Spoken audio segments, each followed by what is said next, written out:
we've got a commit from 2022, a tight end that we've talked about a few times. Yeah, 2022 tight end Josh Sapp. He's announcing a commitment tonight. Clemson just offered him last week after Oscar Delp committed to Georgia. The Tigers were all in on Delp. They had been after him. He was the priority guy, the number one target at tight end for this class. He was always going to be hard to pull out of Georgia, and in the end, that was it was just too much to overcome trying to pull him out of there. And Sapp's kind of been the plan B option for a while here.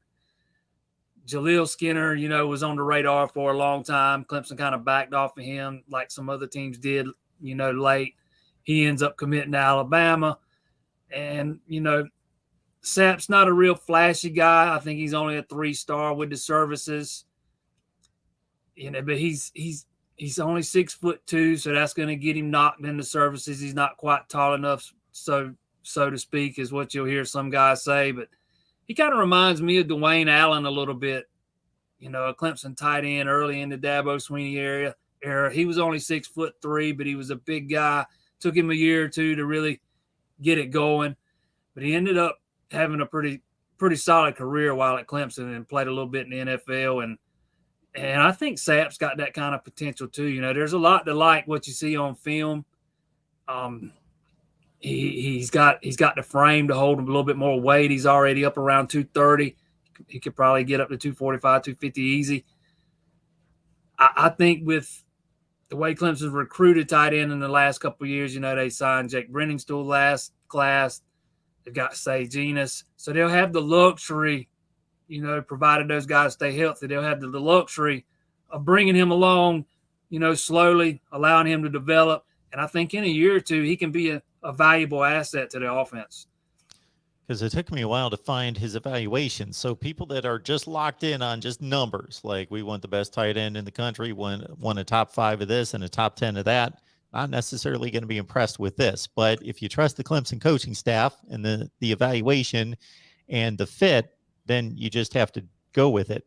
85th rated tight end in the country, 28th rated player in the state of South Carolina out of Greenville, and number 1403 nationally. So you're not going to find him high on any boards anywhere. He's also a legacy guy. His dad played at Clemson back in the 90s, Patrick Sapp. Started out as quarterback, moved to linebacker, ended up playing in the NFL himself for a while. But yeah, Sapp's just not going to – he's kind of blossomed late in his high school career. He's had a real solid start to his senior seasons. I think he's already caught 5 touchdown passes through the first 6 games. I can't remember how many yards he's got, over 500, I think. But he's had a real good start to his senior season. He plays at Greenville. Just a guy that might need a year or two to develop. He's not going to help you in your recruiting ranking, that's for sure. But, I think there's some upside with Sapp. Like I said, there's a lot to like when you sit down and watch the film. Good. Jason Priester on the line from allclemson.com. Catch his work on the SI site for Clemson Athletics. And Jason joins us on a regular basis with Clemson. Got an interesting one at Pitt this weekend. So before, Jason, we get to that one, somebody leaving the program, Joseph Charleston. Yeah, found out last night Joseph Charleston's entering the transfer portal. He's only played in 4 games so far this year. He's been dealing with a hamstring, so he can still keep his year of eligibility if he leaves now. It's not really all that surprising to me. I kind of expected at least the safety that I thought one might leave even sooner than now, but with Charleston having only played 4 games, it's not surprising to me that he's leaving now. But Andrew Makuba came in as a freshman and passed all these guys by. I think Charleston played like 30-something snaps against Georgia, then 20-something in the next game, and they have gone down drastic. One game he only played special teams, and then he got hurt. He's been out the last 2 games. But, Clemson's got a room full of safeties. They took a bunch of those guys in 2019. A lot of them's in their second, in their 3rd year now.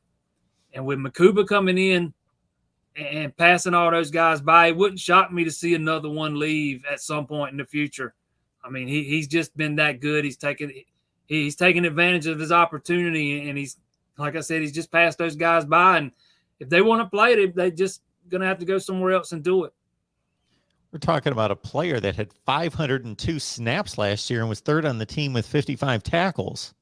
Yeah, he was a big time contributor last year. You know, he's a good player.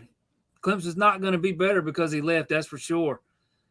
But like I said, I think we're going to start seeing, you know, a lot more of this with the free year, and you can be eligible immediately. Don't have to worry about taking the risk of sitting out a year. If guys are unhappy with their playing time, they can pack up and leave. And I think this is just the start of that.